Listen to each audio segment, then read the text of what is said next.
آج ہم ہماری قوم، ہمارے علماء، ہماری عوام آج طرح طرح کی گمراہی، بے دینی اور جہالت میں بھٹک رہی ہے۔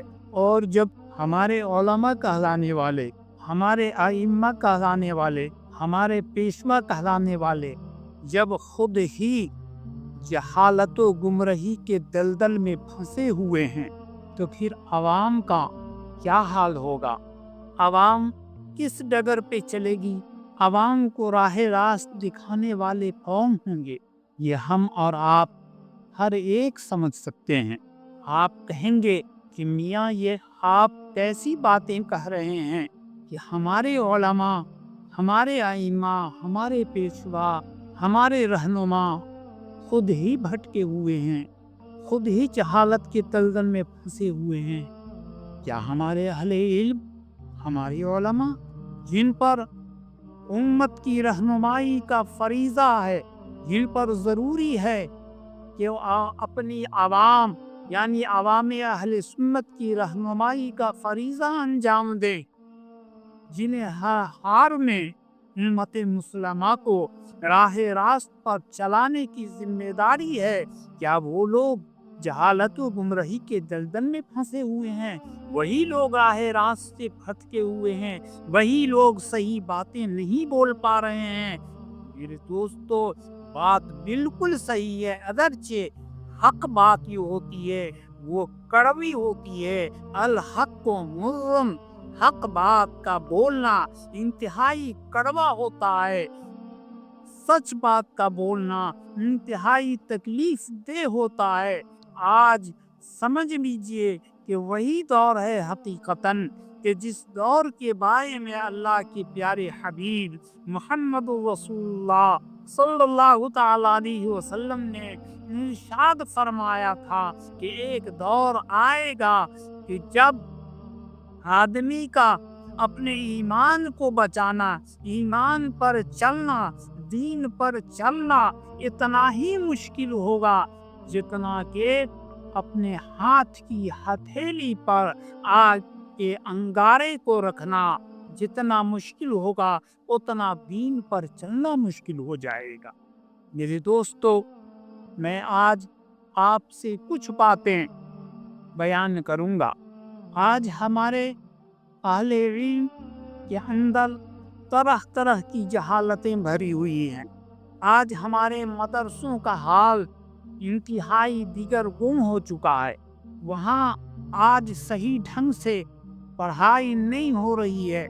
اہل علم جو ہیں واقعی وہ درد و کرب کے عالم سے گزر رہے ہیں، درد و کرب اور اضطراب و بے چینی کے حالات سے گزر رہے ہیں۔ وہ خون کے آنسو کہا جائے ایک طرح سے رو رہے ہیں، لیکن ان کے سننے والا کون ہے؟ آج مدارس کا تعلیمی نصاب جو ہے انتہائی بدتر ہو چکا ہے۔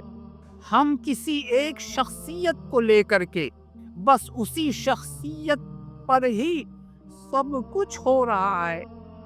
نعت ہو، مناقب ہو، تقریریں ہو یا تحریر لکھی جائے، مضمون لکھا جائے تو بس ایک ہی شخصیت ہے، بس اسی شخصیت پر لکھنے والے لکھتے چلے جا رہے ہیں، بولنے والے بولتے چلے جا رہے ہیں، مقررین تقریر کیے چلے جا رہے ہیں، نعت خواں نعت و مناقب کے اشعار پڑھتے چلے جا رہے ہیں۔ نہ کسی اور بزرگ کے تعلق سے کچھ پیش کیا جاتا ہے، نہ کسی اسلامی ٹاپک پر کچھ بیان کیا جاتا ہے، نہ رسول اللہ صلی اللہ علیہ وسلم اور نہ ہی ائمہ اہل بیت اطہار جن کے اوپر دین کا سارا دار و مدار ہے، نہ ان کے تعلق سے کچھ بیان ہوتا ہے۔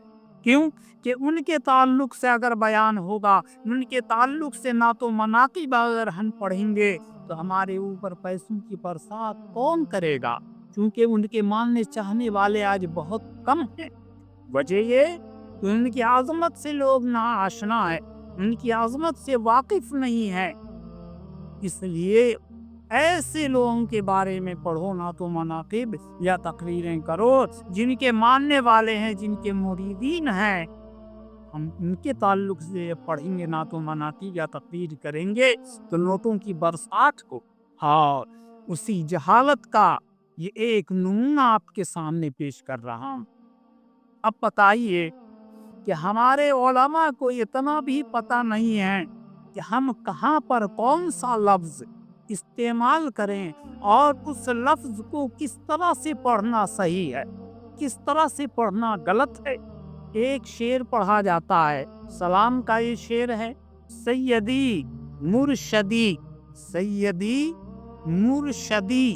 میرے دوستو، یہ مرشد ہے، مرشد اس میں فاعل کے معنی میں ہے، اس میں فاعل یعنی رہنمائی کرنے والا، ہادی راستہ دکھانے والا، تربیت کرنے والا، یہ ہے مرشد۔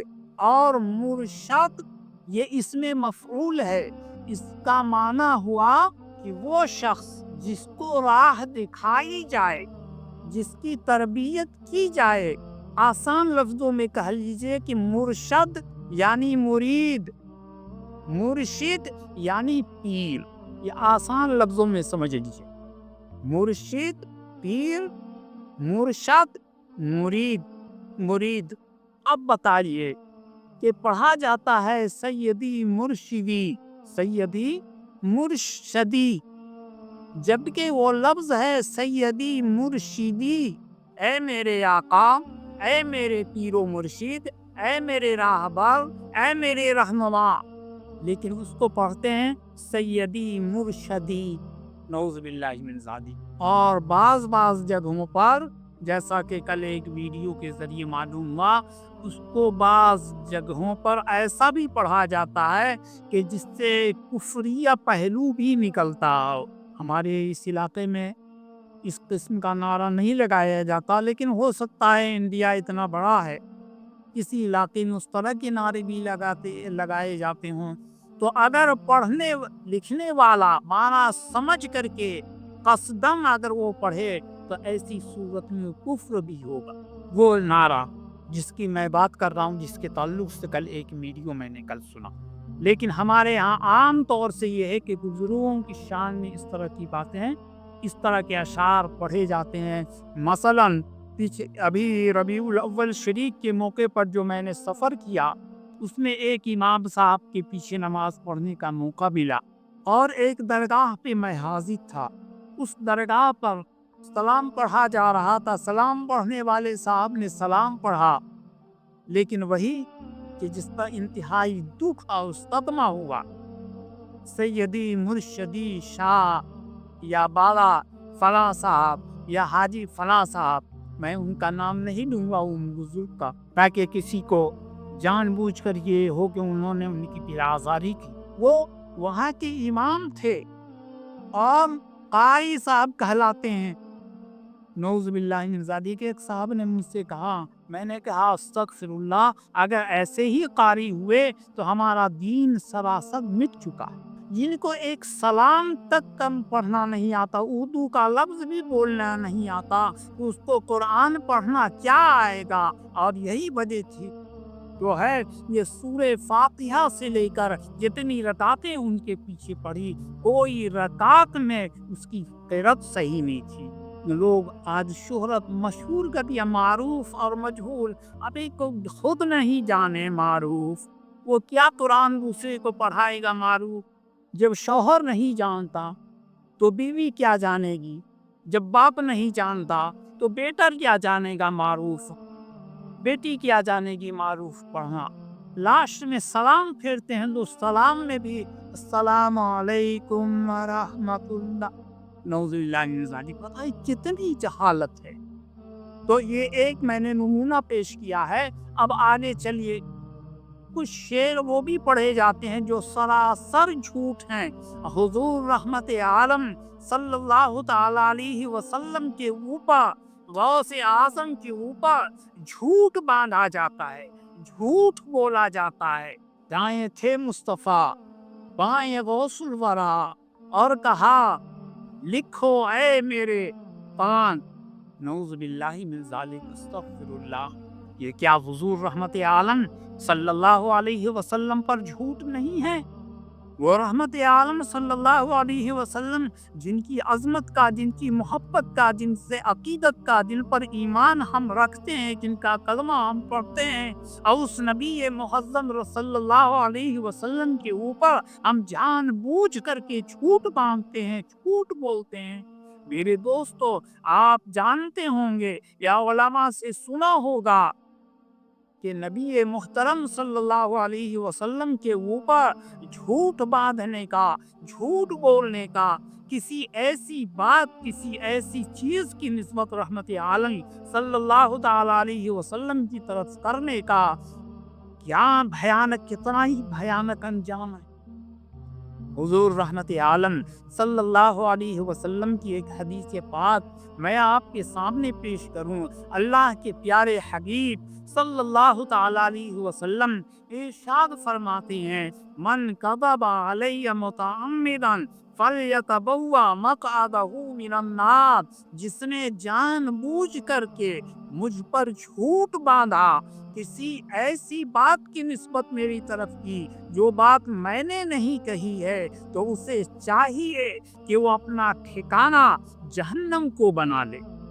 الامان والحفیظ، کتنا بھیانک انجام ہے ان جھوٹ باندھنے والوں کا، لیکن اس کے باوجود ان جھوٹ باندھنے والوں اور جاہل شعراء، جاہل ائمہ اور علماء کو ذرا سا بھی کوئی پاس و لحاظ نہیں، جو من میں آیا بکتے چلے جا رہے ہیں۔